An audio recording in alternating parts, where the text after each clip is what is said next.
Hi, everybody. It's showtime according to StreamYard over here. We're getting started. Today is Wednesday, November 17th, 2021. Still having the COVID party. And tonight's theme to help prepare everybody for Thanksgiving is family matters, which is actually a theme that I stole from the literary magazine Glimmer Train, which is not around anymore, but still think it's a pretty good theme for this time of year, so we're doing it. And so tonight we have Thomas Kichi, aka Tom Broderick. Thomas Kichi is his pen name. So he's going to be going first. Then we have Fleur Bradley. So she's next on our roster. Deb Courtney, Bowen Gillings, Cory Swanson, and Helen Starbuck.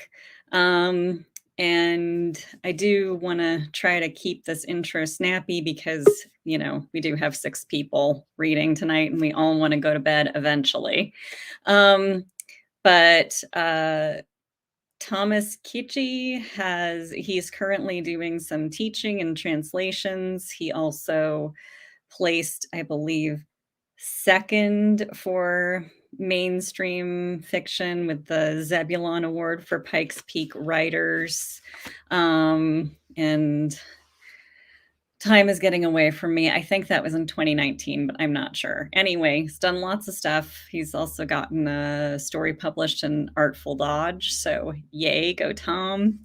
And Fleur Bradley, I'm just going to mention actually her book, Midnight at the Barclay Hotel, has won a whole bunch of awards, including the Colorado Book Award in the juvenile category. And I believe it also won the SCBWI Crystal Kite Award. So it's very cool. Let's see. Also trying to think of all the accolades. I know that Deb Courtney fairly recently had a short story published in a literary magazine that's based in London. I forget the name of the magazine because, bad hostess. But well, I'm sure she'll remind me when we get to her. Bowen Gillings had Inspired? Okay, I don't know. We'll see. But anyway, Bowen Gillings is a past president of Pikes Peak Writers Association. He also, I'm sorry. Now I'm thinking Pikes Peak Writers, PPW. Yes, Pikes Peak Writers Association, and he recently had a story published in their anthology. It was their first anthology called Fresh Starts, and that's actually available from Amazon. And Cory Swanson has been named Lord Cory Swanson by his middle school music students. And he has a whole bunch of really cool books that involve drugs, fantasy, and all that good stuff. And then we have Helen Starbuck, who just had her birthday and her book birthday recently. I got to hang out with her on Monday, along with some other cool people to celebrate the release of The Woman He Used to Know. And she is a multiple award-winning writer, and I believe that that Rocky Mountain Fiction Writers had her as a finalist for Writer of the Year, Independent Writer of the Year. Yes, okay, she confirmed I got that right. So yeah, so we just have an all-star cast. So sorry for rambling, but I just wanted to make sure I mention some of the stuff up front. So we're lucky to have everybody here, and yeah, we'll just go ahead and get started. So I'm going to bring Tom up first here. Hello. Hello. How are you? I am doing great. I'm excited to kick off what you say is an all-star cast. Definitely. Absolutely. I mean, always an all-star cast, but still. Always. Yes. Yeah. So, what are you reading for us tonight? I wrote a short story for the Family Matters prompt about Cool. a father and a daughter. All right. Sounds good. I will leave you To it. Okay. Thank you. It is called A Frozen Pond. Dr. Radford called again, Angie said, coming into the kitchen. He knows a good speech pathologist we can work with. Dr. Radford's a horse's ass, I thought. She pulls her hair back. I'll wait for her to wake up, then I'll take her to the store with me. I wave my hand. No, I'm taking her out. Angie sighs. We took her out this morning, Luke. The more the better, I always say. Honey, the cold's too much for her. She loves snow. But too much, Angie. She doesn't know better. We're her parents. If we want her to be normal, we've got to put in the work. It's not easy, but it is what it is. Angie's palms lay on the tabletop like exhausted seals. We've put in the work, Luke. For 3 years, I think it's time we face it. We need help helping her. No, I said. One visit to that quack, that was enough. No help. We don't need it yet. She'll talk. But we tried, still trying. I stood suddenly from the kitchen table and ran my hands over the empty chair's back. You told me you've been waiting for Nora's first words since before she was born. We can't give up. We'll get her back to normal. She'll grow out of whatever this phase is. She's still normal, even if she wants to talk, I say. She'll talk. How do you know? Angie asks. How do you know she won't? I countered. You read her mind? She still communicates with us, Luke, but not with words. Words are necessary in this world, Angie. A brain needs to use them, it needs to understand them. But sign language is not normal speech, I said. We're not going to waste time and money getting a college dropout to wave their hands in front of her like a traffic cop. It's pointless. She'll talk. We can do it. I know we can. We don't need help. We just need to keep exposing her to the world. Get her in the water to learn to swim. That's how we learned, isn't it?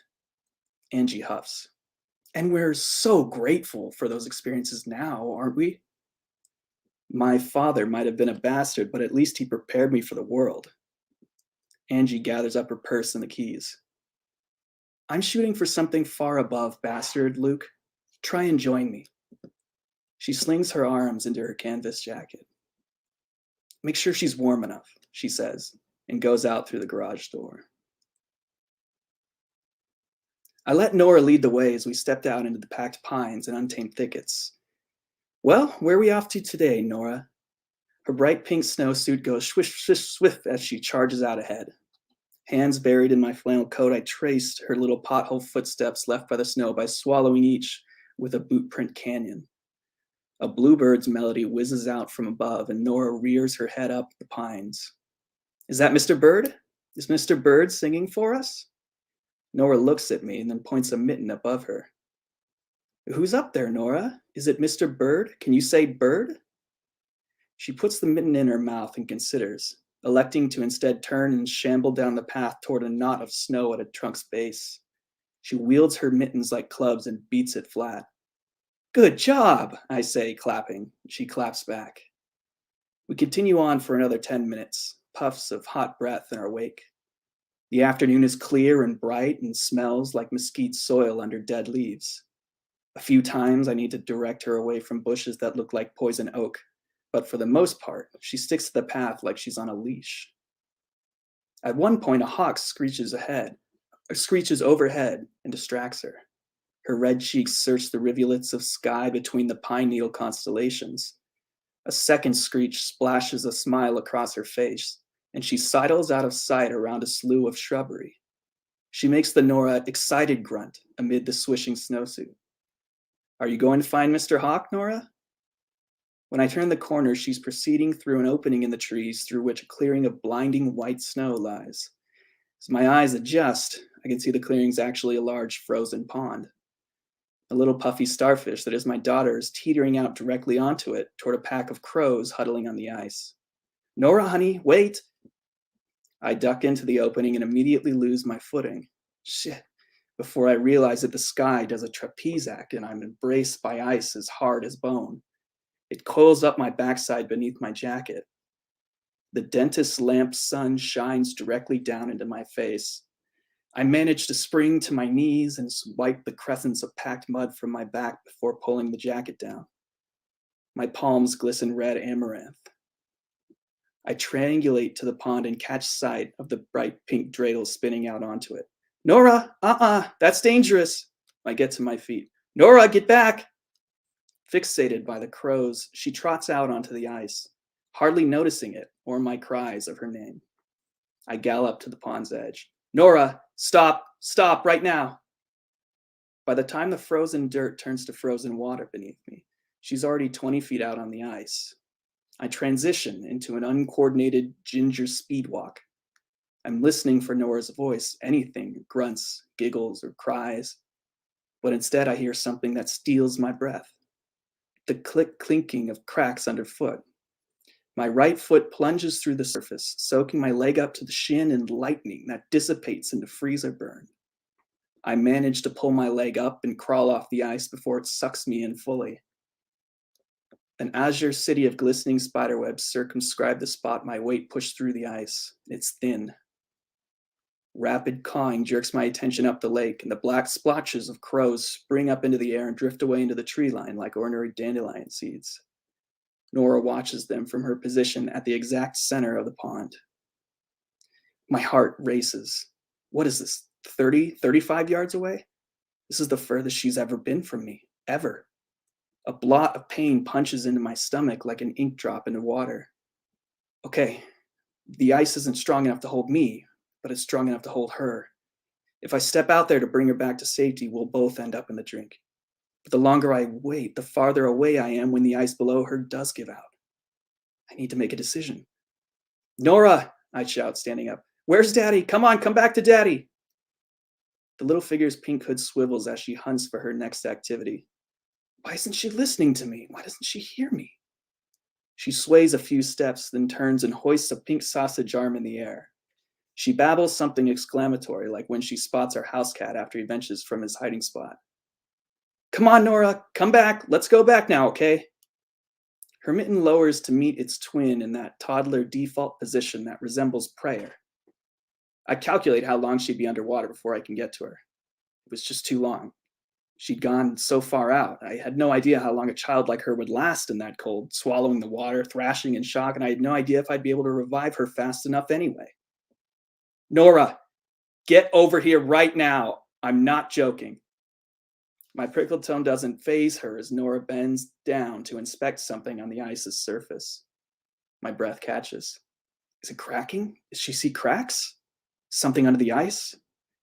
She touches her mitten to the spot. When that does nothing, she proceeds to stamp on it with the toe of her boot. Nora, no, don't do that.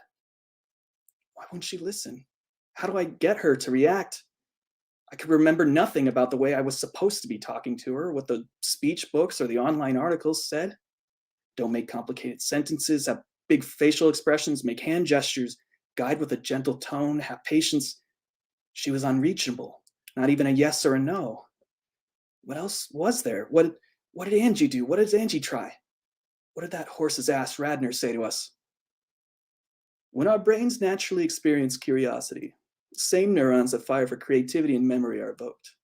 It's probable that Nora understands speech. She understands words. She just hasn't connected that understanding to the parts of her brain that help form the sounds.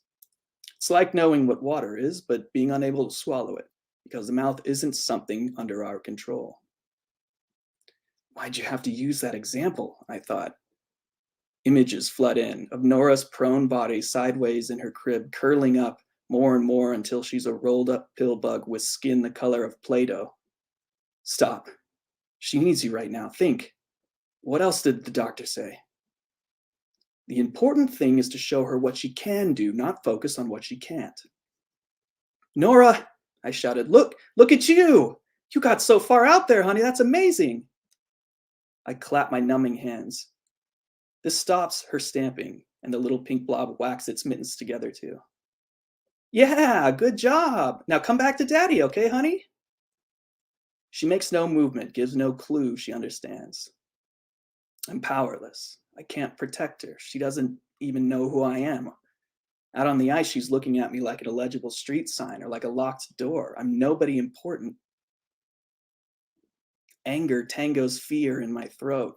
The image of Nora in my mind morphs into a paramedic, reaching a pink buoy out in the Pacific Ocean, rigid and lifeless, tugging it back to shore like an overboard package. No matter what, don't let that happen. Just let me have her alive, however she is. Nora, I hear myself shout. Nora! Wait, that wasn't me, was it? That wasn't, it was fainter, wispier, a warped version of my voice. Nora! There it was again. It's my voice, but it's coming from the other side of the pond. I squint my eyes and see only bands of white snow, brown trees, and shadows. There's no one over there. Nora! I almost lose my footing when she turns her head away from me and looks in the direction of the voice. She hear it? Who is that? What is that? It sounds like me, but... Daddy? My heart stops. The chill invading my veins turns into icicle needles. Am I hallucinating? Am I freezing to death? Or was that Nora's voice? It sounded like Nora she just spoke. She spoke. My God, she spoke. Nora, Nora, came the voice. Daddy, calls Nora. She trots toward the voice on the opposite shore. She's moving. She's going. My breath is charcoal in my esophagus. I had no idea what was happening, but I dared not disturb the balance as I started running along the bank. Thoughts didn't come. I needed to get over there. Nora's attention's fixed on that point on the other side of the pond, and I needed to get there. Breathe. Breathe, I tell myself. Don't scare her. Don't distract her. I'm gritting my teeth harder than I ever have. Come on, voice. Keep calling out to her. Nora! The wispy duplicate of my voice rings out over the clearing, eliciting a little laugh. She's 10 yards from the other side. I'm rounding the pond, praying, pleading. Whatever you are, keep calling her. Bring her back. Save my daughter. Water is lapping up onto the ice where the crows were. It broke. The ice is melting. It's breaking. The pond is swallowing its surface. If she can just keep going, if she can just get close enough to the edge. Nora! Nora!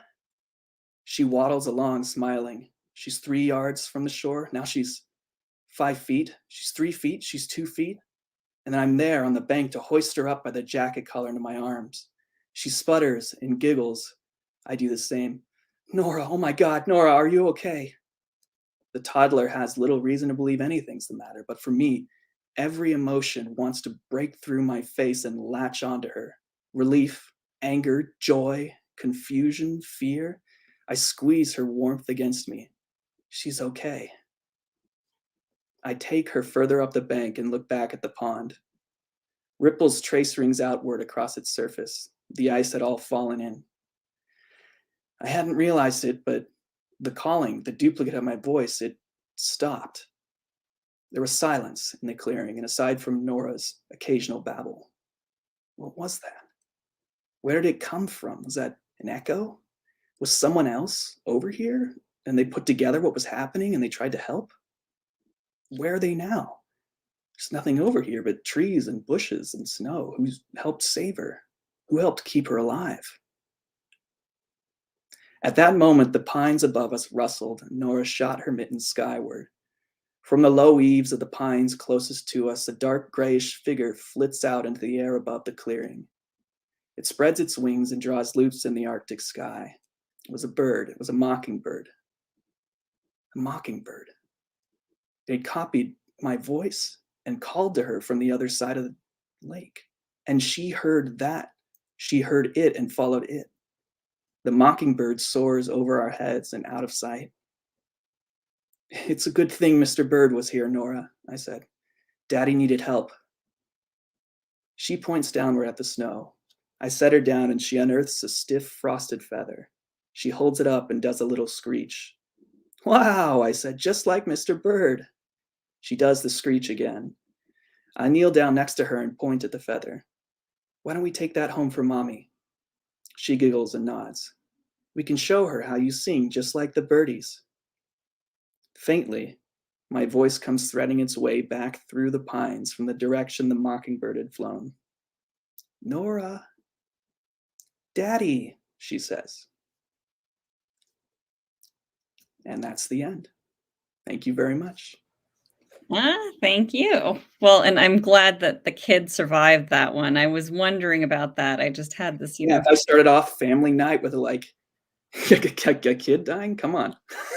Yeah, right. I mean, that would be rough, but I mean, sometimes it can be that way, right? So Yes. but fortunately didn't happen. We had a happy ending on this one. So yay. Yay. All right. Thank you for listening. Absolutely. All righty. Well, I will, I guess, let you go, and I will go ahead and head to our next victim here. So thank you so much, Tom. Thank you. And all right. So next up we've got Fleur. Just want to make sure I don't mess with our lineup here. So hello. Hi. How are you? I'm doing well. I'm glad to be here. It was great to hear that story. So yeah, there'll be a shift now to go to mine. So Okay. Most excellent. So what are you going to be reading? Well, I figured I might as well read from Midnight at the Barclay Hotel. So as you introduced me, it's a book for children, so hence the shift. It's a mystery, and it's about these kids that are invited to a haunted hotel, the Barclay Hotel, which is modeled a little bit after the Stanley Hotel.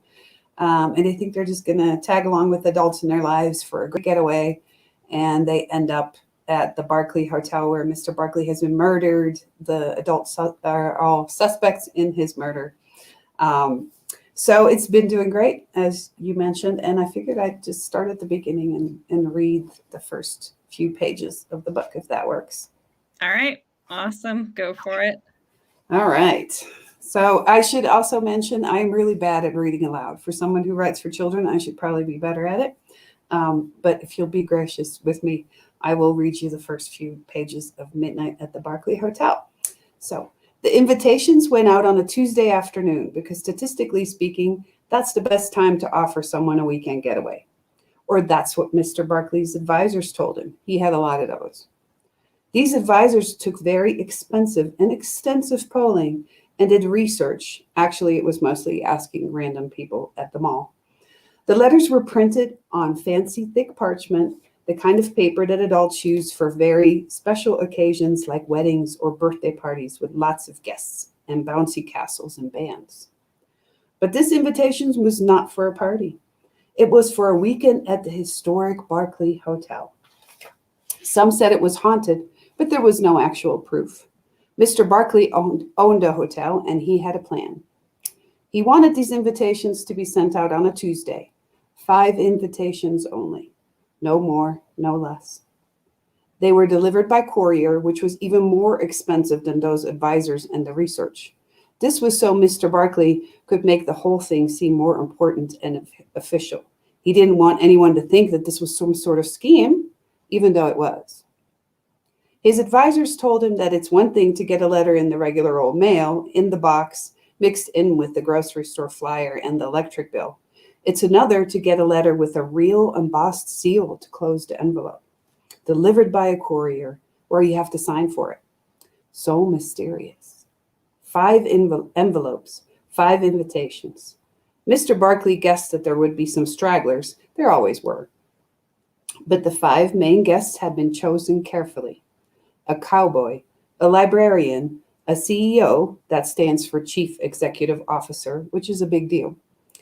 An actress and a detective all got their invitations that Tuesday. Dear, insert esteemed guest's name here. Congratulations, you are a winner. What did I win, you might ask?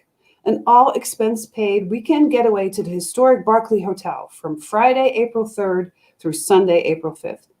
From the moment you arrive, you will find yourself enchanted by the newly renovated dining hall, where you will feast on a 5-course meal included in your prize winnings. Enjoy the, also newly renovated, indoor pool, hot tub, bowling alley, and extensive multi-level library if you fancy an afternoon read by the fireplace. All meals and entertainment, expect surprises, are included in your stay. Did we mention it's all expenses paid? We will see you promptly at 5 o'clock Friday evening to start your glorious getaway. RSVP by Thursday to Gregory Clark, the butler of the Barclay Hotel. Then there's a disclaimer. The pool and hot tub may or may not be open. The Barclay Hotel is not responsible for any encounter you may have with vermin, errant staff, wonky elevators, leaky ceilings, ghosts, or unstable antiques. Cellular phone service is not available at the Barclay Hotel. Do not use the white room towels for your pool attendants. Bring your own pool towel. 5-course meal may actually be a 1-course meal. There's no room service available at the Barclay Hotel. Not everyone read the fine print. Not when there was a free vacation at stake. Some guests read it later, but by then it was too late. No, each and every one of the 5 guests invited felt very special when they received a letter, even if not all of them were all that excited to go. Congratulations, you are a winner, the letter said. Everyone likes to be a winner. Mr. Barclay counted on it. JJ wasn't supposed to read the letter, but he did anyway. He couldn't resist a thick paper and a chance to break the seal on the back of the envelope. It all looked so important. You really couldn't blame him. His mom had already forgotten about the letter and left it unopened on the kitchen counter. She rarely had time for anything these days. JJ, on the other hand, had nothing but time. He had just gotten out of school, and Tuesday was his most hated day of the week. He was always forced to go to book club and to Battle of the Books, which was like the Grand Master of Misery for those who are not into books. JJ didn't like reading very much. That's an understatement. He despised it, everything about it, from the quietness to the dancing letters and the book reports afterward. What JJ really loved was ghost hunting. He got excited at the thought of collecting evidence of haunted activity with his infrared camera, voice recorder, and his electromagnetic field, that's EMF for short, detector. The camera would catch temperature fluctuations since ghosts would show up as cold spots. The voice recorders could catch a ghost's voice. This was harder, JJ thought. And the EMF detector would reveal a ghost's electrical current. The detector would spike. Ghost hunting can be exciting or monumentally boring, depending on how the ghosts are feeling that day. The week before the invitation came, JJ and his friend Tristan had caught signs of a possible haunting in the attic. JJ lived in an old house that made squeaky noises and had lots of dark, mysterious corners. But JJ had reason to believe that all those little orbs he and Tristan caught on camera were not dust. The EMF detector spiked, and there was some garbled noise on the voice recorder, sure indicators that a ghost was present. You never knew what evidence you might find. It was why JJ loved ghost hunting. And now there was this envelope on a regular, most hated, Book Club Tuesday. Unfortunately, JJ's dad was an English professor at the local college, and he loved all things books, which was why his dad had volunteered to run the book club and Battle of the Books at Aspen Springs Middle School. It made the whole situation with JJ hating books a little sticky. JJ could hear his mom on the phone in the other room. Just troubleshoot it, guys, just troubleshoot it. It was her favorite phrase. JJ's mom was very good at her job as a CEO, a little too good, if you ask JJ. He wished she would just take a break from her phone every once in a while. JJ scratched his mop of red curly hair as he read the invitation. Jackie Jacobson was written in cursive letters across the front of the envelope. It looked like the writer had used one of those old-fashioned ink pens. JJ couldn't resist. He looked at the letter, read it twice, except that teeny tiny print. You needed a magnifying glass to read that. And he smiled to himself. This was his moment. All right, I will leave it there. But I hope you get a chance to read the rest of Midnight at the Barclay Hotel, and I'm looking forward to hearing everybody else read tonight. All right. Cool. Thank you, Fleur. And you didn't read badly, so I don't know where you're getting that from. It's harder than it looks. I don't know. I think we're all way too hard on ourselves. But anyway, thank you so much. Thank you for having me. All right. So let's see. Who have we got up? Deb. Deb is our next person here. Let's see. All right, Deb. Hello. Hi. So, yeah, sorry that, the camera does not seem to be doing what you want it to be doing today. I don't know. It's my problem for working in technology, but refusing to adopt new technology. So I have to get a new computer, and I've dug in, and I don't want to do it. Also, they're like $4 million today. So yeah, I understand. It's like the joy of being one of the little people. It's like you have to make sure everybody else's stuff is working, but nobody. I am but a cog. I am but a cog in the wheel. That's my role. All right. I have a short story for you tonight. It is called Suburban Myth. All right. Sounds fabulous. It is very family. Very, very family. Here we go. In every family, one child is designated as golden. I am not that child. From the window of my home office, I see children walk to the bus stop every morning. They move across the asphalt parking lot of my apartment complex, jockeying for position, uniformed in uniform. My mother phones me early every morning, and I speak to her while I watch these children. It's a ritual we share, my mother and I, one that she doesn't know about, and I like having this small secret. My brother, Martin, has closed on a house, an overpriced example of modern architecture in a color they call grage. He will move his family in this week, and they would like my help. Marie, my mother says, he helped you move into your place. He did, I say. I tell her I will help him move. I'd like to tell her that he made fun of my small apartment when he assisted me, but I don't.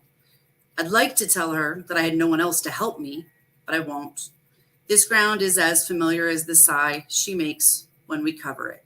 This ground is a place I no longer care to tread, a broken, barren, lonely terrain. Martin has fine blonde hair and blue eyes like my mother, golden. My sister, Marianne, grew from a silent blonde child to a strident woman with hair dyed red to match my father's. I am the opposite of the golden child, dark-haired, dark-eyed, dark-skinned. There is no fairness looking back at me from the mirror. Outside the window, the children are gone. But if I crane my neck, I see a small pond, man-made for drainage, still a pond. The grass around it glows green in the early morning sun. A wafting mist clings. Sometimes I see rabbits, timid brown forest rabbits creeping out of the tangle of scrub pine and palm trees to sip on that dew from the grass. They are shy and they rarely venture all the way to the pond. And sometimes I wonder if they live on that dew. My mother tells me again how big Martin's new house is. She tells me of a lovely furniture grouping selected as a single purchase from some large store with end tables and lamps and wall hangings, all included. As we talk, I stroke the Formica veneer of my desk. Mom once asked me if it was painful working on a desk that probably contains so many memories. I don't think so. Not if the desk was purchased and given in joy. The first article I ever sold was written at this desk. Stephen spilled red wine on it when we celebrated. That's maybe the best memory it holds, though it's really only a faint shadow. I told her that sometimes we bond with things even if we have to let them go, and that not all memories are bad, even if they're born from badness. I know words like these slip away before they ever reach her ears. They must, because she never responds to them. My mother and my father have been married for 33 years. Martin and his wife have been married for 8. My mother and father had 3 children. Martin, of course, also has 3. Marianne has opted out of both marriage and motherhood. I am shamed sometimes in the presence of such fortitude and such dedication, not knowing how to sustain even this life. Yet I lack the courage to opt out entirely. So I seek refuge in the coarse words and laughter of my sister, a woman secure in the knowledge that no one ever expected goldenness from her. My mother speaks and I listen with only half of myself, wondering how my hair would look if I dyed it copper or red. And then I think, no, this is not a time for dyeing hair. Can you watch Martin's girls in the morning at the new place? She asks me. This is the help they want from me. It is hard spending time with the children of parents more absorbed with their computer, their job, and their car than with their children. And my nieces are needy, grasping, competitive, almost physical in their need for attention and more attention. And I wonder sometimes if all children are like this and what a parent might do to avoid growing them like monkeys. And so I ask, how was it raising us? Well, what do you mean? She asks. How did we behave? You behaved how I told you to behave, or else, she says. Her voice is filled with a secret pride, the realization of learning to do something not all parents perfect, and the triumph of answering questions she thought I would never ask. Well, how did you know how we should behave? I just knew. It was instinctual. I wonder how something so instinctive to one can be wholly missing in others. And I wonder at the fairness of being golden and not golden at the same time. And I wonder if there's such a thing as a gold-plated child, and if a parent is ever aware enough to tell the veneer from the real thing. Is there some test that can tell you which one you get? Do parents always love their children? I ask. I twist the cord that connects the receiver of my ancient phone to its base, nervous because I've deviated from our regular conversation.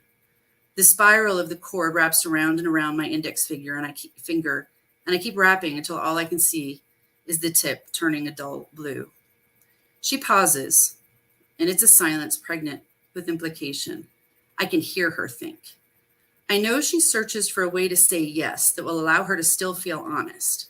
And I write about this conflict over and over in poems, in articles, in stories, trying to understand how the same woman who eviscerates me with dull words almost daily can try so hard to be kind. You love each child, she says slowly, but each child is different, so you love each differently, equal but different.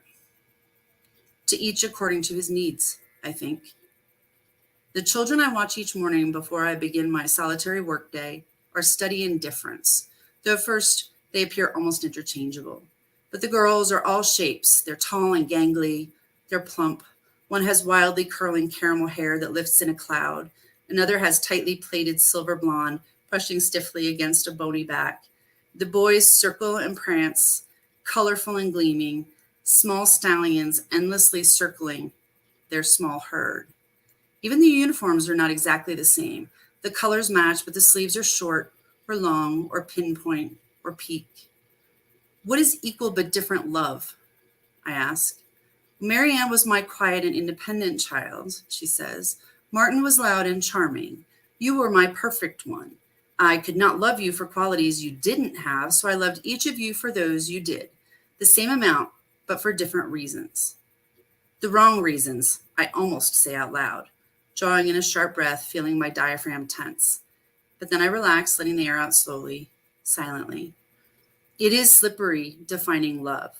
I can only think of smoke rising from the tip of a lit cigarette, thick and apparent closest to the source, becoming slowly more difficult to perceive as it moves away until finally some unseen air current dissipates it. Just because you can no longer see it doesn't mean it isn't there, but it doesn't mean it is either. On my office walls hang degrees and maps and posters of work I've produced for clients. Each embodies perfection in its own small way, representing hours of work culminating in final acceptance by a client. A signature that says, if not done, then done enough.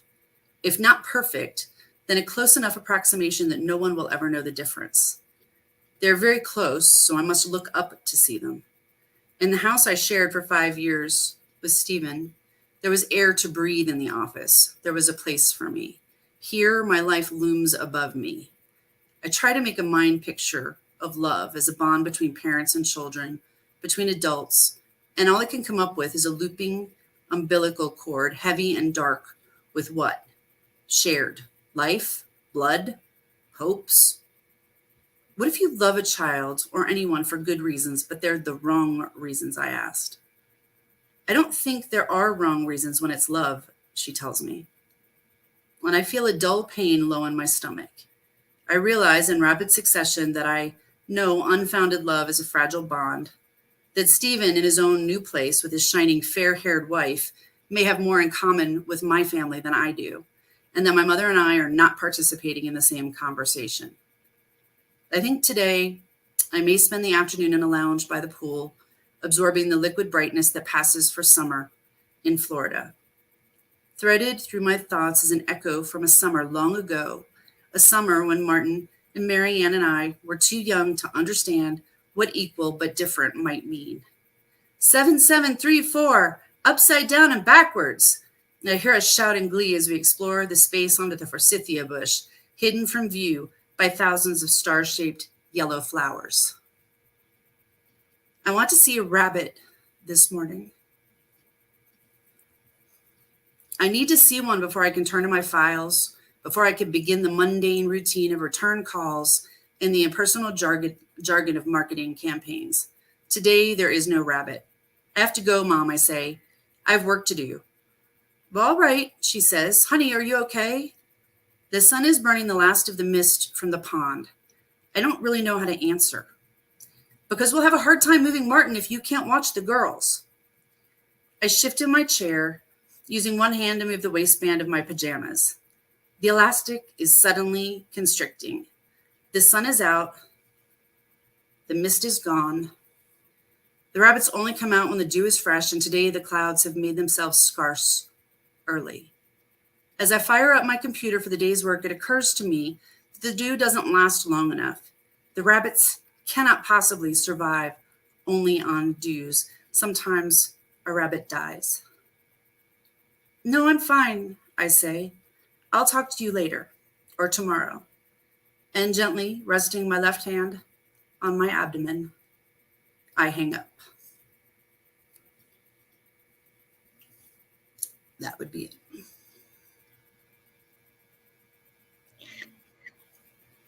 Is that the end of That is the end. That is the end. Okay. Just didn't want to cut you off. But yes, it was fabulous. It's very family. And it is very family. This is true. Yes. So thank you so much. Thank you for having me. I always appreciate it. Oh, yeah, it's always good to see you.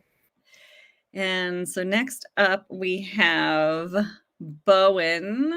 All right. So hello. Let's see. I think you're still. Oh, nope. I'm listening to your sultry tones. Oh, yeah, my sultry tones. I got it. Okay. Yeah. So anyway, what have you got for us tonight? To go right with the theme, I'm reading from a short story called First Family. Okay. Yeah. So I don't think we'll get all the way through it, but hopefully will be a few chuckles along the way. All right. Sounds good. First Family. Breakfast. Eve's count of dimples on the whitewashed bedroom ceiling reached 263. An echoey flush from the adjoining bath signaled the midpoint of her husband's punctual, predictable morning routine. Sighing, she stopped tallying divots and tossed aside the covers. She stretched, sat up, and slipped cold toes into the familiar, well-worn comfort of her fuzzy pink slippers. Golden dawn swept in as she yanked open the coarse flax window curtains. Ah, sunrise. Glorious light on a humdrum sight. Row upon row of tidy houses awaited the day, each with tidy shingle roofs and tidy white siding, each with 2 bedrooms, a shade tree in front, and plaid patio chairs catching bird droppings out back. Hers was a neighborhood of trim lawns and summer weekend yard sales, the ideal post-fall of man housing development. A rooster crowed down the street. Eve yawned. thank Dad that Adam caved to her lobbying and changed the animal's name to Rooster.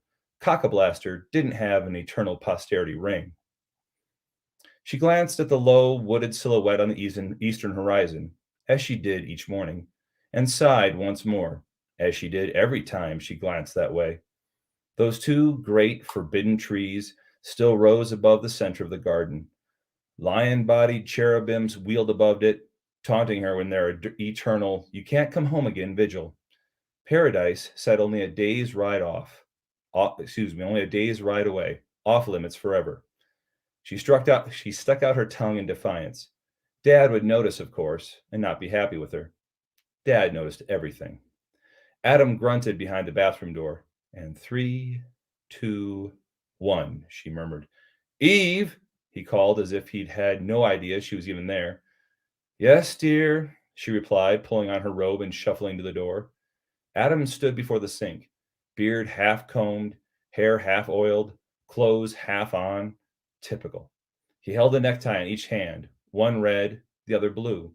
They were his only two ties. "Help me," he begged. Eve crossed her arms. "Well, you wore the red one yesterday." He looked at the tie in his right hand as if seeing it for the first time. "Really? Okay, then, so the blue?" Eve tipped her head to one side. "I like the red one," Adam complained. Eve shrugged. "Then wear the red one." "Oh, but the red one has a soup stain on it," said Adam, lifting the tie to his face for closer examination. "Or is it stew? I'm still not clear on the difference." "Fine." She snatched the stained strip of cloth from her husband's grip. "I'll wash it. Now finish up or you'll be late for work." Downstairs, Eve scrubbed the errant spot, got the stove on, and set about fixing their morning meal. She poured herself that first merciful cup of coffee and sipped. The swallow spread warm reassurance that she could face the day. Oh, thank Christ. As the cookpot steamed, she set the table. Eve shouted, "Breakfast," from the base of the stairs. A primal chorus of "Coming!" answered. Thunder rolled overhead as her boys jostled and shoved each other along the upstairs hall in their daily contest to be the first in the bathroom. "Kane," whined the younger Abel, coming in second, again. Eve went back to the kitchen, humming a little hymn. She aligned flatware with the base of the placemats, primped the drooping bouquet of yesterday's flowers. Abel brought her a new handful every evening, and placed the clean tie beside her husband's napkin. "Good morning, Mother." Abel strolled into the kitchen, slender arms spread wide for his accustomed hug. He squeezed her long and tight, a bit too long and tight for comfort. Eve thought it past time her youngest found his own girl to hug and stopped pressing close to her linen-covered bosom each morning. Any nice girl would do, so long as she was kind and loving and not some floozy from over in Nod. "Ow!" cried Abel as Kane flicked his ear en route to the thumping down at the kitchen table. "Kane," warned Eve, moving the ear-rubbing Abel to his own chair. "What?" the bigger youth said with a shrug. "He was blocking the way." Sweet-faced Abel looked pleadingly at his mother. It was a sweet face, so sweet the neighborhood ladies took notice.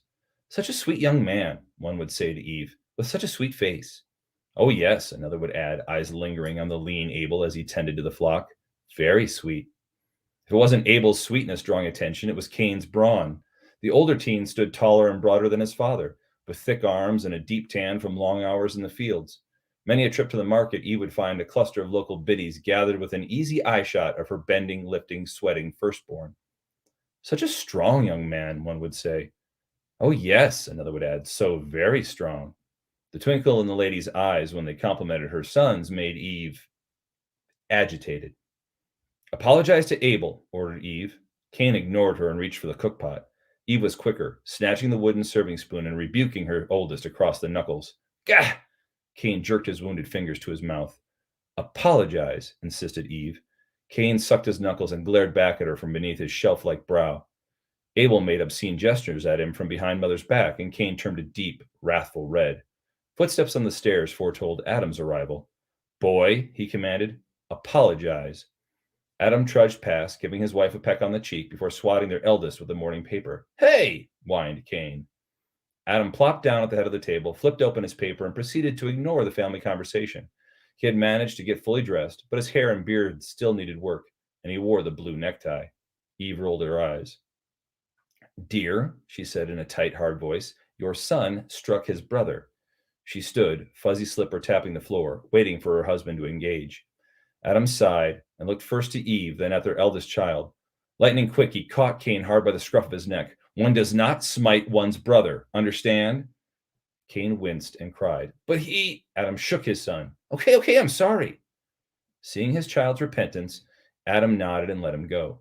He returned to his paper and mumbled, such behavior in this family. What would your grandfather say?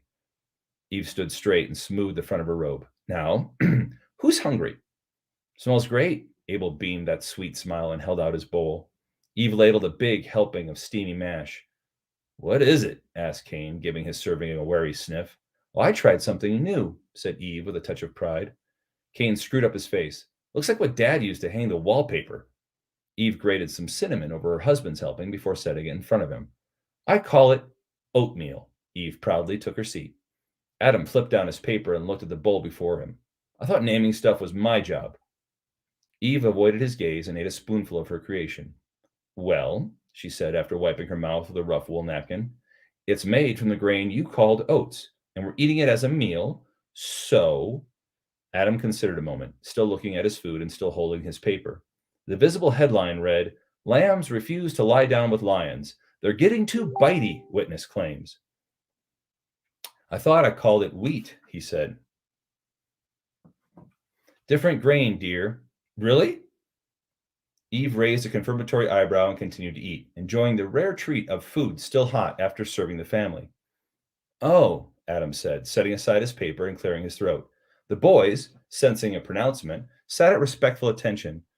Fine then, I hereby declare this meal of oats to now and forevermore be known as, he looked at Eve for prompting, oatmeal, dear, oatmeal. And with that, he ate a spoonful, gave his wife a thumbs up, and went back to his paper. Well, I like it, said Abel, artfully stirring but not taking a bite. Oomph, grunted Cain as he shoved away at his breakfast, bits of meal smeared across both cheeks and dribbling down his shirt. Damn lions, muttered Adam into the paper. I'll bet that serpent is behind this, the crafty bastard. Now, dear, you can't go blaming that serpent for everything, said Eve, taking her empty bowl to the sink. Besides, if the lions are misbehaving, isn't it someone's job to oversee all creation? Adam glared at his wife. I'm a bit busy, in case you hadn't noticed. He gesticulated toward the front door, hidden beyond the vestibule to the living room. Eve didn't have to look. Every day they started lining up at sunrise, hundreds of them, big and small, waiting to be named. Even though the sign she'd hung on the door had words bold as hieroglyphs reading, no business before 8 o'clock, stay off the lawn. They still showed up early and trampled her azaleas. I'm just saying, Eve washed her bowl and set it in the drying rack. Adam gave a nasal snort and flipped to the paper's next page. Cush and Asher are playing tonight. Be nice to have tickets. A honk sounded outside. Gotta go, Cain and Abel chimed in stereo. Kiss your mother, commanded Adam. Both young men kissed Eve's cheek, Cain with an oatmeal-y rough-faced peck, and Abel with a lingering smooch that Eve laughed awkwardly away from. The brothers ran out the door after their ride. Cain to the fields to try his ideas on parsnip rotation, and Abel to the pastures, continuing his 2-week probationary trial with the Havila shepherds. Things weren't working out well for Abel. The lad was twice caught scribbling cuneiform poetry on the city wall instead of keeping the sheep from rolling in their own waste. No one liked shearing a shitty sheep. Morning coffee. Eve leaned against the kitchen windowsill, daydreaming, third cup of coffee in hand and cigarette dangling from her fingers as Adam held court on the front porch. Baboon, came out his declaration. Next, a pair of snarling, hairy little creatures, like tiny canes with long tails, loped across the driveway and scampered up the neighbor's linden. There they perched, gibbering at the other animals and defecating on the lawn. Perfect name, Eve thought as she watched the nasty beasts. Chalk up a success for her husband. Eve sipped her brew and took a drag off her smoke as patchy clouds drifted overhead. She wondered where they were off to. What would she see if she were up there with them? What was beyond the horizon? She finished the smoke and stowed the butt in an empty coffee can hidden beneath the sink. What Adam didn't know wouldn't kill him. A pair of small birds flitted onto her clothesline, taking care to land on the bare wire and not on her clean underthings. Thank you for being considerate, said Eve, setting aside her cup to give the couple a congenial wave. No problem, said the duller of the two in a high, sing-song voice. The bird was sweet enough to look at, drab in color, but with a faint teal streak below the shoulder. Its companion, however, was dazzling, radiant blue with an orange flash on its breast. How lovely, thought Eve, then aloud, what are your names? It was always nice to meet new folks.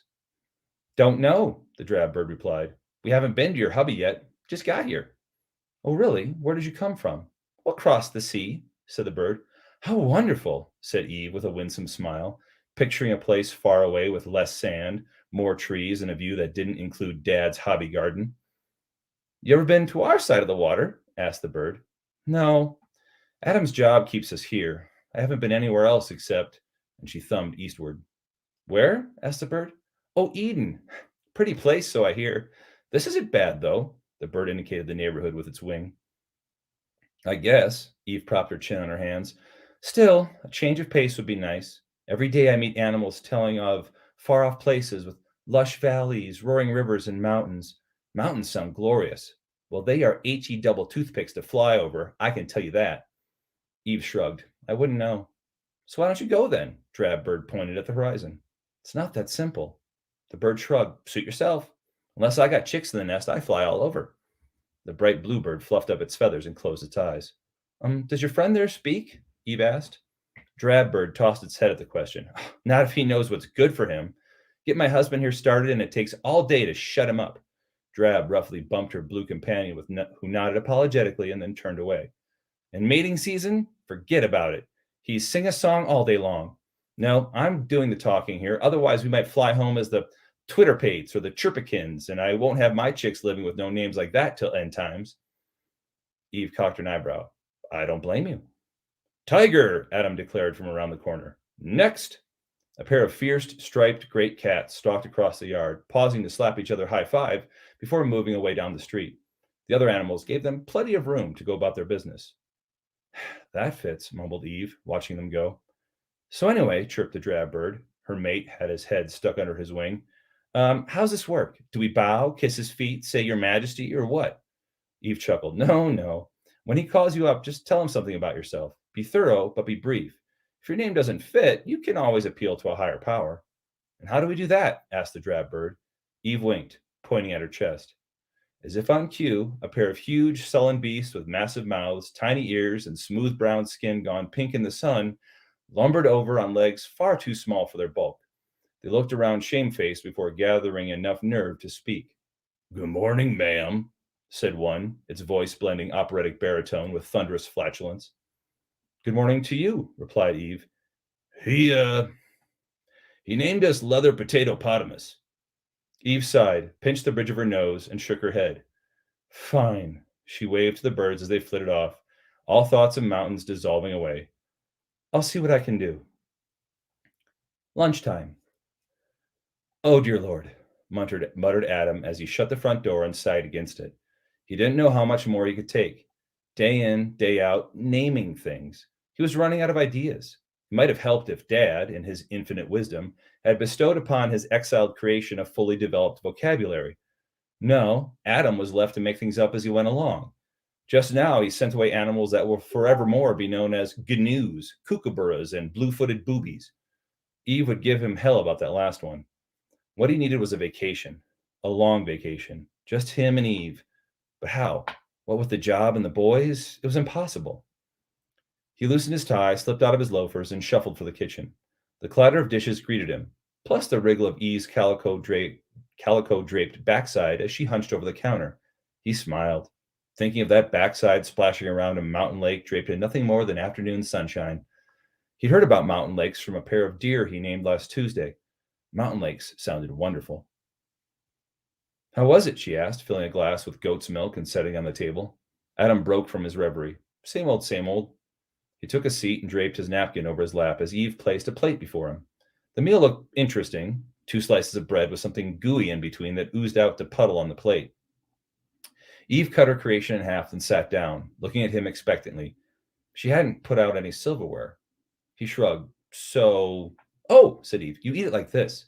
She scooped up the concoction in both hands, brought it to her mouth, and took a healthy bite. Some of the filling dribbled onto her plate and left purple streaks up her cheeks, giving her a wide, wicked, sticky smile that glistened as she chewed. She moaned, her eyebrows stretching into a look Adam had only seen twice before, and Cain and Abel were each born about 9 months later. He followed her lead, noticing there was more between the bread than purple stuff. The creamy brown spread was tucked inside too. He bit in and found his eyebrows spreading. The stuff perfectly complemented the bread. It was sweet, salty, hearty, yet fun, the best word for it, to eat. He took another bite and prayed this didn't mean another child in 9 months. Good, right? Eve said after 3 messy mouthfuls. Yeah, Adam replied, swallowing and then prying a sticky mass off the roof of his mouth. He licked his fingers and took a long pull of goat's milk. That's really good. Eve set her food down, wiped her face clean, and leaned forward. She wore a charming smile. Her charming smiles made Adam fidget in his seat. So I was thinking, purred Eve.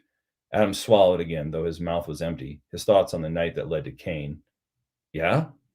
What if we took a little vacation? Just the two of us. Adam gawped and blinked, every part of him wanting to scream, yes! But instead, practicality won out, and he asked, but what about the boys? Eve avoided his eyes. Well, they're getting to that age where maybe a bit of independence would be healthy. Cain is respected by the other farmers, and Adam took his wife's hand. Honey, I want to get away with you. I do. It's just that right now, with the boys and this job, he slumped back in his chair. I really wish we could get away. A rapid knock rattled the kitchen window. Both sat upright. Adam squeezed Eve's hand. Who could that be? They got up and looked out to see a buxom, ruby-lipped, black-haired lady in heels waving at them. She wore a hip-hugging leopard print skirt, several jangly bracelets, and carried a casserole. Lilith, they said together. Adam's voice had an edge of curious interest. Eve's dripped venom. Hi!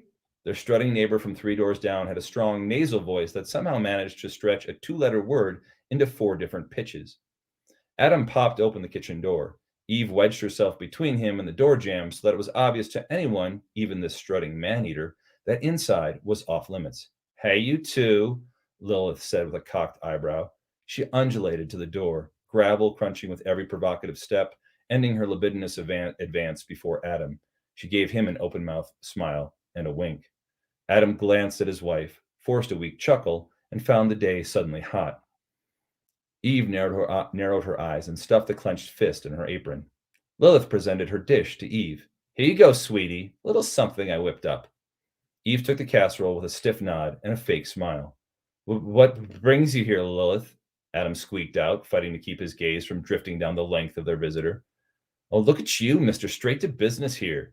Lilith playfully swatted Adam's arm, the brass bangles on her wrist jingling, other parts jiggling. Then she laid an understanding hand on Eve's shoulder. He's so busy, isn't he? It must be hard. She winked at Eve. Adam felt his wife stiffen, and he cleared his throat. How's Harvey? He asked. Adam could never remember which in the number of Lilith's long line of husbands Harvey was. All the others had met such tragic ends. Not too good. Poor thing caught a bug on our Mediterranean cruise last month. She gave a little pout and a sniff that held as much sorrow as a hyena's laugh. Anyhow, Lilith brightened, clapping her hands together, I just wanted to stop by and see if maybe this important man here might be interested in joining the board of our little homeowners association. It wouldn't be too much work. We meet once a month at my house. More than once, if the need arises. She gave a lusty nasal laugh. Adam blinked, mouth open. Eve's angry eyes drew into tighter, meaner slits, if that was possible. Lilith looked at them both and gave a dismissive wave. You don't have to say yes now. Board elections are still a week away. I just thought, who better to maintain the covenants of this place than you, right? She lifted her hands in a shrug. So think about it and let me know. Stretched leopard print swished and bobbled and swayed as Lilith walked away, crunching steps fading as she went. Adam stood speechless. Eve snorted, grumbling a curse that Adam prayed was not for him. Lilith strutted under the neighbor's lawn, only to come up short and shake her bangled wrists in anger. What the hell is this shit? She lifted an expensive-looking shoe to have something thick and clumpy drop from it. Howls erupted as the branches of the linden tree shook. 2 gibbering baboons swung to the ground and scrambled off down the street. Eve smiled and pushed inside past her still gawping husband. She dumped Lilith's casserole in the trash, happily cursing fruity temptations. Adam tore his gaze from the receding neighbor, caught the line of the animals stretching around the block, all awaiting the afternoon naming shift. Crap. He closed the kitchen door with a desolate click and went to help Eve clean up lunch. The next section is called Dinner, which I won't be reading. All right. Thanks, Bowen. That was funny. I hope you enjoyed it.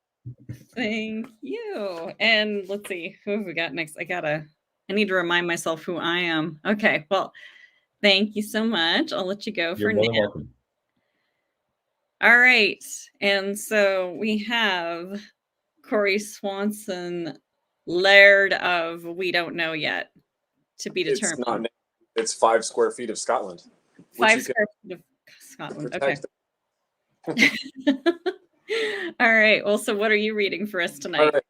All right. I wrote a little short story. It's it's a collage of personal experience, family experience, things like that. Not all of it's me, but not all of it's not me.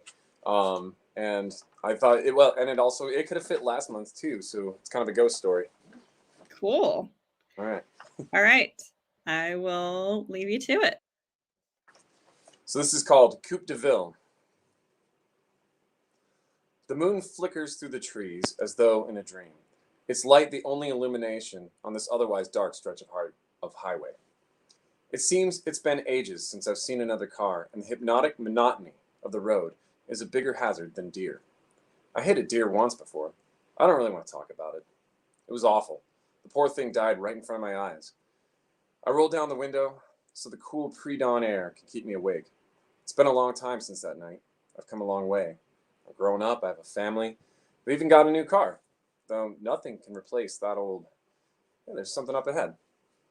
A vehicle pulled over on the side of the road. I can't imagine what it would be like to be stranded out here at this time of night, this far away from anything. Something compels me to stop. My tires crunching in the gravel of the shoulder. My headlights show that nobody is in the car, and the open hood obscures whether anybody is even there. Whatever, the break is good for me. I'll get up and stretch, and even if there's nobody here, a few good breaths of fresh air might be all that I need to make it back into town. A whistle escapes my lips as I step out of the car. Someone's presence is betrayed by the red tip of a cigarette against the blackness of the night.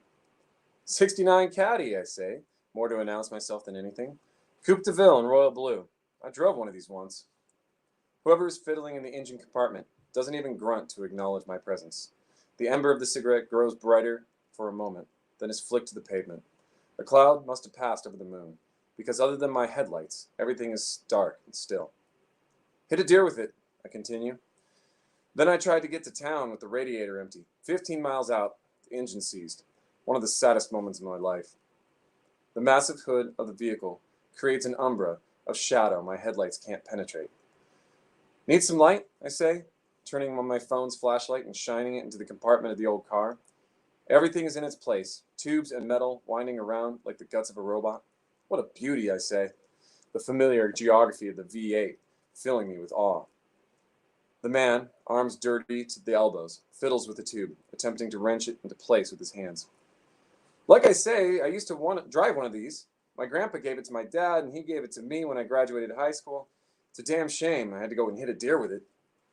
The man still doesn't speak as I train my light on what he's doing. It's pretty lucky I stopped. My dad and I worked on the Caddy for months before he gave it to me. The man still doesn't respond. Maybe he doesn't speak English. I can't get a beat on his ethnicity from his dirty hands. They don't make them like they used to, I say, filling the air with small talk for my own sake more than anything else. Back when a man was a man and a car was a car. What that even means, I have no idea, but it feels good to talk. Finally, my curiosity overtakes me. I know I'm being rude, but I can't help it. I shine my light in his face.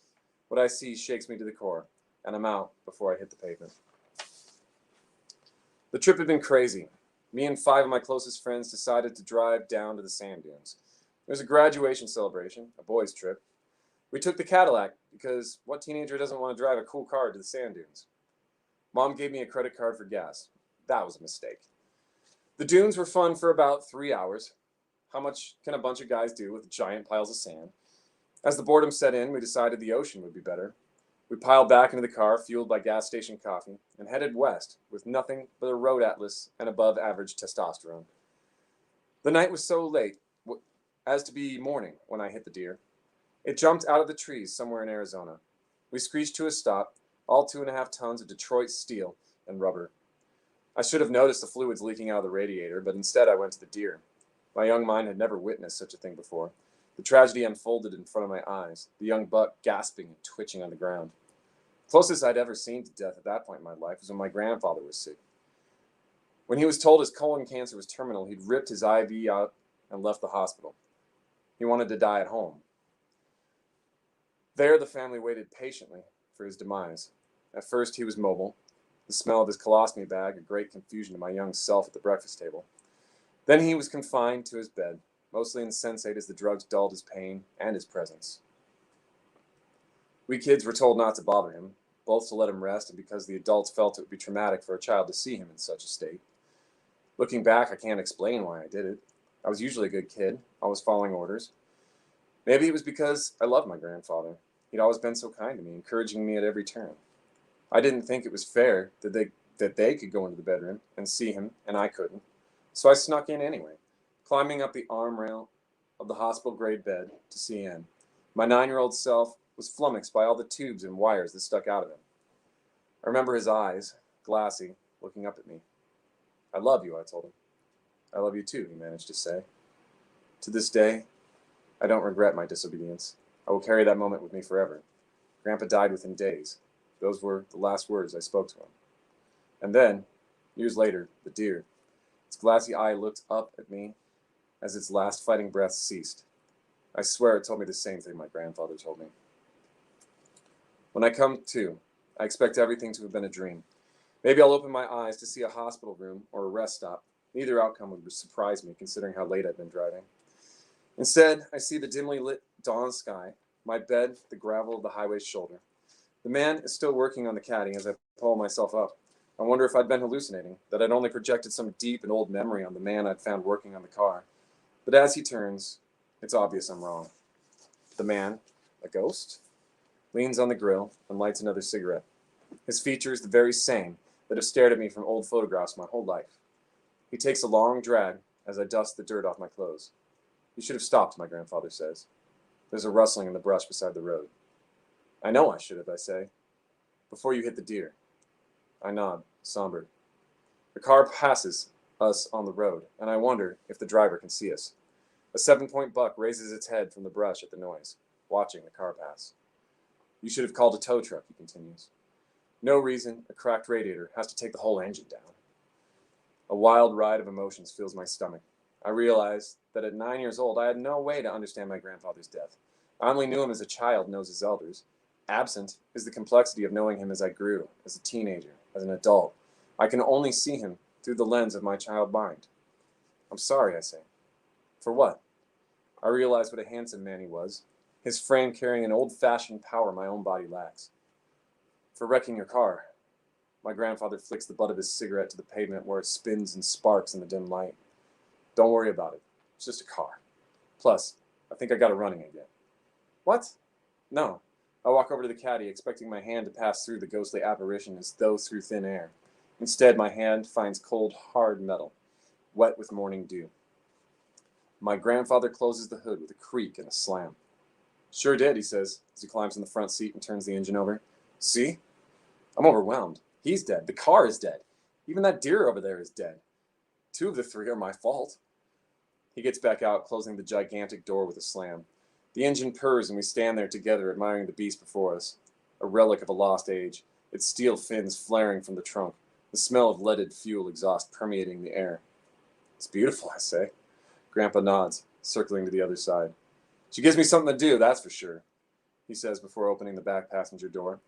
He lets out a whistle, and the buck comes bounding from the brush, piling its massive body into the spacious back seat. It's a wonder his horns don't tear up the cloth on the ceiling of the car.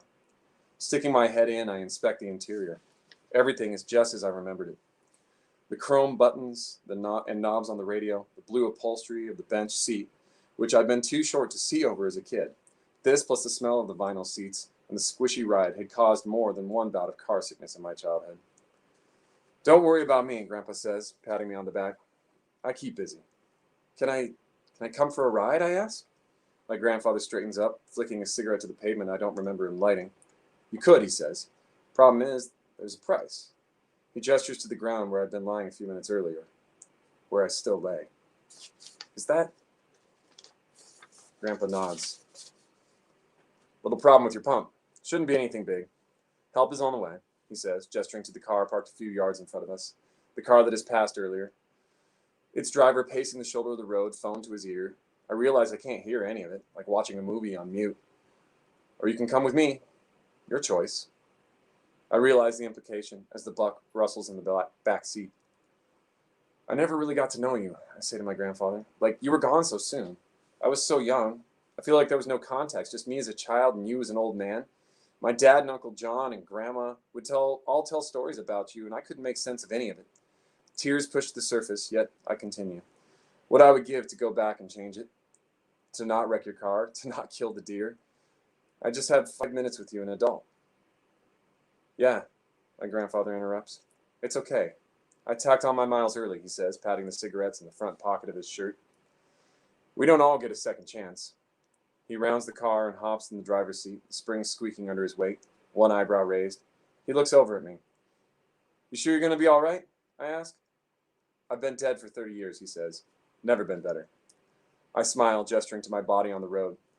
You should probably get back. Becky and the kids have to be worried. Grandpa nods, another cigarette already lit between his lips as he throws the caddy in gear. With a slow, smooth motion, the car pulls away. In seconds, it's just me, my body, and the man on the phone. He's on his knees now, hands on my chest, pumping away at my heart. I think about how much that should hurt, then about how much it would hurt to not be there. The lights of the emergency vehicles come up behind me. Before I know it, I'm staring up into their faces. Sound floods back. There's an oxygen mask on my face, a gurney beneath me. Through it all, I can still smell cigarettes and exhaust. The end. Thank you, Cory. That was great. So yeah, and is this like a recent piece you wrote, or is this something that you've had? I wrote it in October sometime. Oh, nice. Okay. Very cool. All right. Well, I will let you go for now. We'll go and pick on Helen here. All right. Hello. Let's see. Oh, did I just... Sorry, I had muted myself. Oh, okay. Oh my cat was wandering around fussing, and it's like, well, we don't need to share that with the group. Yeah. So they've been adding all these like different features to my StreamYard thingy, and I'm like, oh my God, wait, you can kick people out of the studio, ban from the studio. Yeah. That's great. Technology. I know. I don't know. I'm all like, all these things I could like click on by accident. That's kind of scary. Exactly. Okay. Anyway, so yes, what have you got for us today? Well, this is titled Our House. It's about the house I grew up in. Nice. Okay. Sounds very cool. I will let you have the floor here. All right. Thank you. It's just a house, I tell myself, looking at the photo, just a house. But of course, it's much more than that. Otherwise, I wouldn't feel this deep sadness when I discovered that the house has been scraped to make way for a condo development. You see, my dad built that house. He and my mother finished the cabinets in the kitchen and the mahogany paneling in the living room, the hardwood floors, and the wooden beams in the ceiling. He laid the stonework for the fireplaces in the living room and in the basement rec room. And he did the brickwork on the outside, including the S for Starbuck worked into the chimney. We lived in the basement until the upper floors were finished. All the while, my dad ran his construction business, and my mom cared for 3 kids, all under 7. My sisters and I grew up in that house. We played in the backyard and in the basement rec room. We had birthday parties and sleepovers. I made out with my first real boyfriend in that rec room, safely tucked away from prying eyes. In later years, it became a storage place for all the things that my mother wouldn't throw away. Broken chairs, small appliances that no longer worked, clothes that needed repairs. My parents grew up in the Depression and always believed that broken things could be fixed and shouldn't be thrown away, even when they were never fixed. My dad once bought a disassembled car wash because, well, you never know when you might need one. On a trip to Colorado Springs with my mother and sisters and my maternal grandparents, that was the only vacation I remember taking other than to Yellowstone one year. We stayed in a motel for several days that had a swimming pool. That was high adventure then. When we came home, my grandfather told my father that he needed to build a swimming pool, so we had one to swim in. So my dad did. I remember leaving for school the morning construction on the pool was to begin, sure that when I arrived home that afternoon, the pool would be ready to swim in. I looked out of my bedroom window as I was getting ready to change into a swimsuit. Nothing, as far as I could see, had been done. There were stakes in the ground and a backhoe parked on the lawn, but no swimming pool. As a 10-year-old, I thought, the heck have they been doing all day? Most of the houses on our side of the street had been built by my dad. They were small 2-bedroom bungalows for young families. Our house was huge by comparison, 4 bedrooms, 2 baths, a rec room, a laundry room, and a modern kitchen with very state-of-the-art appliances. I recognized as an adult that while the exterior was a basic tri-level house, the interior was a beautiful example of mid-century modern design. To me, it was just home, the home Daddy built, the home where I grew up. There were many stories that originated from that house. The most memorable, which nearly resulted in my parents' divorce, was the building supply incident. In the early years, my dad ran his construction business out of an oversized garage at the back of the property. He stored his building supplies in our backyard. My mother wanted the backyard for us to play in and had asked many times, so the story goes, for my dad to clear the building supplies out. He apparently ignored the request. Mom finally told him he had a week, and if he didn't get the material out of the backyard, she'd set fire to it. He didn't, she did. My paternal grandfather, a volunteer fireman, was so irate, I think he nearly stroked out. He told my father that no sane woman would do that. In his opinion, women should be subservient to their husbands. My mom was never subservient, and there were times I wondered about her sanity. My dad was furious, but he didn't divorce her. Kudos to him, she was not an easy woman to live with, but he never stored building supplies in the yard after that. There was a big front porch on the house, and on Christmas Eve, my mom would set all our presents out there wrapped in a bed sheet, waiting for Santa to arrive. I learned when I was older that Santa was a man one of my uncles knew who dressed up as Santa and visited our house and my uncle's houses. He would show up, bang on the front door, and yell, "Ho, ho, ho, Merry Christmas." With the help of my dad, they'd drag the cache of presents in and pass them out. It was a thrill that none of us was ever able to recreate for our own kids. By the time they arrived, my dad had passed, as had the guy who played Santa. I never knew his name. We had celebrations, family celebrations around the pool in the summer, around the dining table during the winter. Thanksgivings, Christmases, birthdays, holidays, graduations. It seemed everything took place there. My sister's 2 boys grew up down the street and spent a lot of time at the house, swimming and hanging out. My daughter spent countless days at the house with my mother, playing with Barbies, swimming, and being spoiled rotten by my mother and the family friend who'd babysat for my sisters and me when we were growing up. Dad was gone by then and never met my daughter.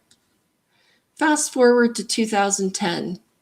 Mom had lived in the house without my father for 20 years. Without my dad's oversight or his laborers, she barely kept up with repairs.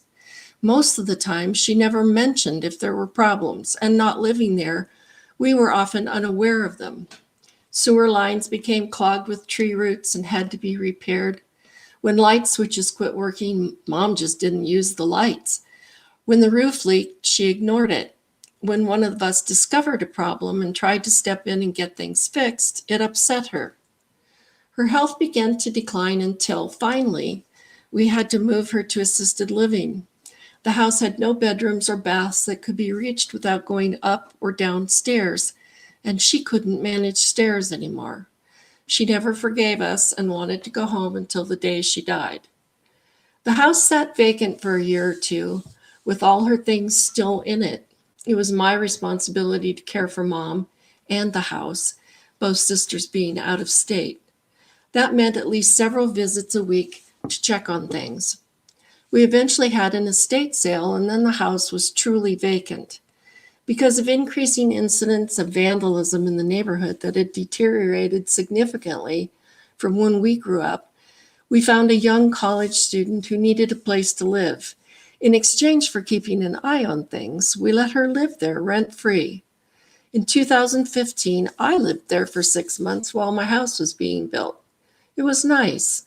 I stayed in my old bedroom, and used the bath I had grown up using, but many things didn't work. There were lights that still didn't work. A sink leaked into the wall. The oven no longer worked, and because of its vintage, couldn't be repaired. The foundation at the front of the house had sunk. The fencing around the property was falling apart. Mom passed in 2017, and I had the place inspected. The cost to repair everything that needed to be fixed, plumbing, electrical, foundation work, the roof, was more than we could afford. My sisters and I decided to sell the property. A developer bought it, and we knew what would happen to it. But I think some wishful part in all of us thought that maybe they'd fix it up and flip the house. They didn't, and after renting it out for several years, they recently scraped the entire house and are putting up condos. All that's left now are memories, which I suppose is all any of us ever had. And that's it. Yay! Yay! Yeah, sorry. I'm sure it would be a less muted yay if we had, people in the room, but It's okay. Now, didn't you recently actually post something on Facebook about your house? Okay, yeah. I remember. And you said it's not there anymore at all? I haven't had the heart to drive by and look. My daughter drove by and was absolutely incensed because she said it's completely gone and they've started putting up condos. So I don't want to drive by. I don't want to see it. Yeah.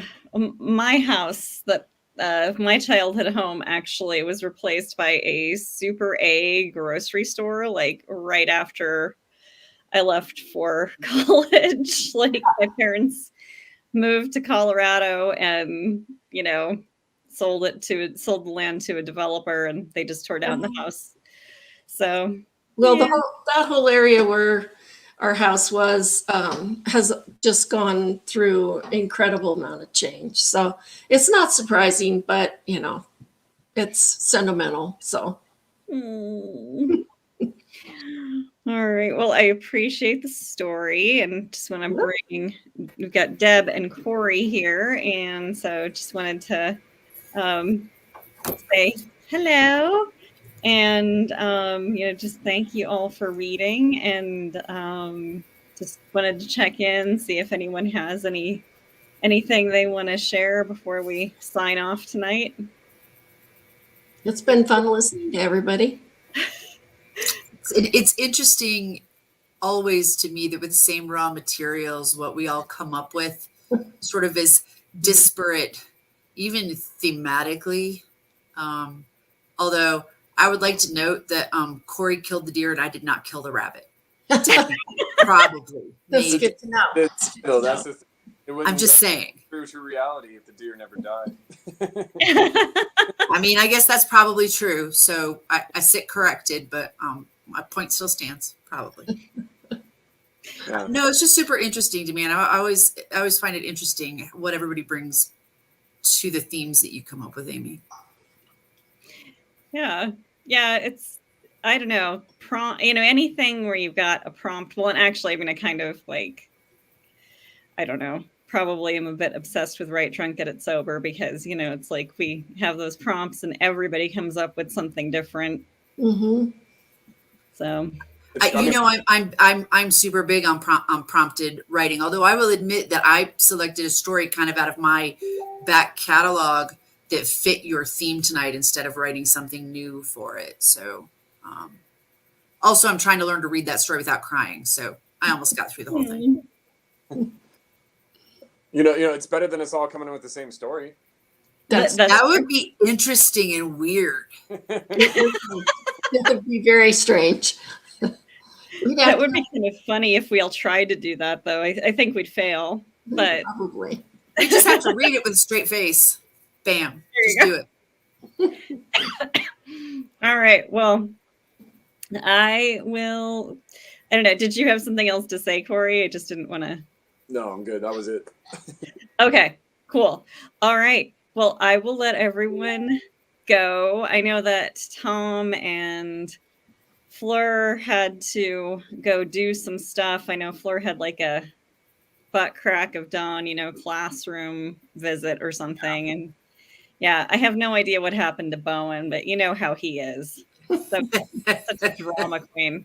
So anyway, but good night, all. Thank you so much for joining. And let's see, I will just let you guys go ahead and not have to be stuck on the screen with me.